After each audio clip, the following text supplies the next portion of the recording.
Stop being used. The psychology trick everyone misses. People don't use you because you're weak. They use you because you're predictable. You answer fast. You explain yourself. You overgive without being asked. You make yourself easy to access. And the human brain does not respect what it doesn't have to work for. That part hurts because it sounds unfair. You're kind. You're reliable. You show up.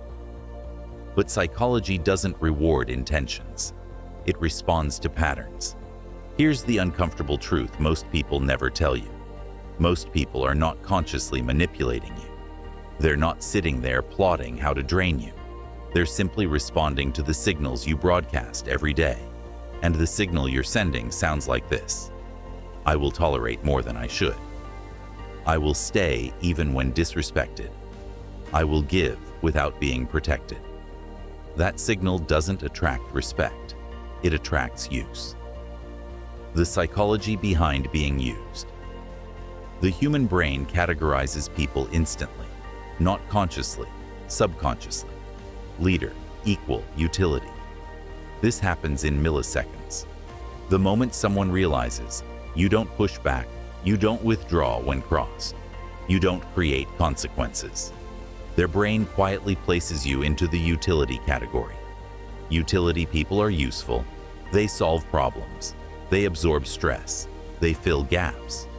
But they are not protected. Valuable people are treated differently. People are careful with them. They hesitate before crossing lines. They don't overstep casually. Not because they're nicer. Not because they're louder. But because the brain associates them with cost. Useful people get drained. Valuable people get protected. And here's the part nobody wants to accept. No amount of kindness overrides that wiring. You can be the nicest person in the room and still be the most exploited. Why overgiving backfires? Overgiving feels moral. It feels mature. It feels like you're doing the right thing. Psychologically, it does the opposite. When you give more than is required, without being asked, without limits, the brain doesn't think, wow, this person is generous. It thinks, this is normal, this is available.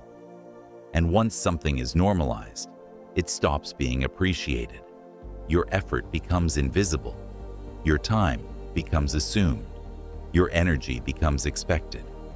That's why people react with shock the first time you pull back. Not because you did something wrong, but because you disrupted a pattern they were benefiting from. Why saying no isn't enough? Most advice sounds good on the surface. Just say no. Set boundaries. Communicate how you feel. That advice only works before you've been categorized. Once you've already been labeled as the giver, the fixer, the emotional sponge, your no doesn't sound like a rule. It sounds like a glitch.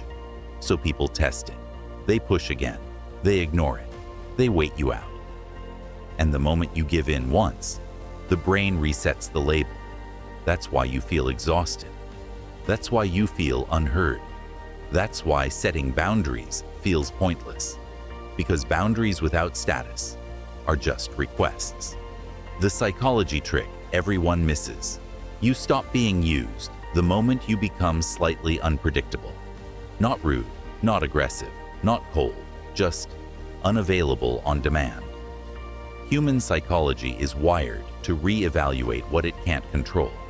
When you pause before responding, stop explaining, immediately withdraw attention instead of arguing, the brain recalculates.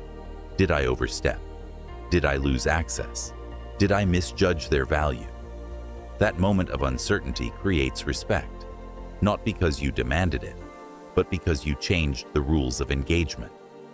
Why silence is more powerful than confrontation. Confrontation feels strong. It feels brave. It feels like you're standing up for yourself. Psychologically, it often keeps you trapped. Arguing keeps you engaged. Explaining keeps you exposed. Defending yourself keeps the other person in control. Silence does something different. Silence removes feedback. Uncertainty forces reevaluation. That's why people suddenly become polite when you stop reacting. That's why they start respecting your time when you stop justifying your absence, not because you scared them, but because you removed easy access. The cost of over-explaining. Over-explaining feels like clarity. Psychologically, it signals insecurity.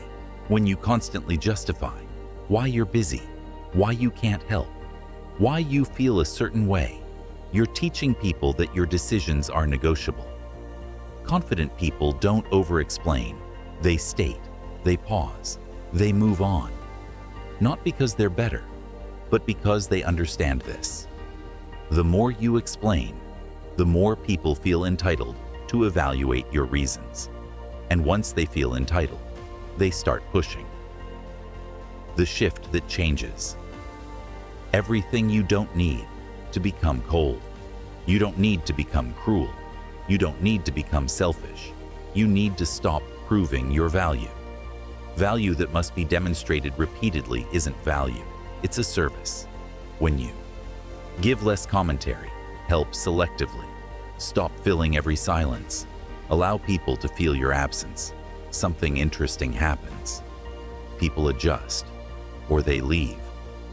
Both outcomes are wins. Those who adjust were never trying to use you. They were responding to your availability. Those who leave were only there because access was free. Why withdrawal creates respect. Respect isn't created by words. It's created by consequences. When someone feels, if I overstep, I lose access, their behavior changes automatically. No speech required, no argument needed. Withdrawal is not punishment. It's information. It teaches people what you tolerate without you having to say a word. The final truth.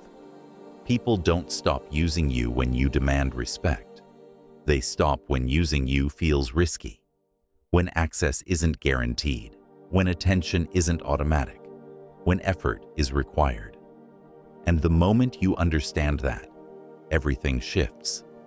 You stop chasing fairness. You stop begging for understanding. You stop explaining your worth. You become quieter, more selective, more deliberate. You stop being useful, and you become untouchable. Which line in this video hit you the hardest? Drop it in the comments. I read every single one. And if a line made you uncomfortable, that's usually the one you needed most.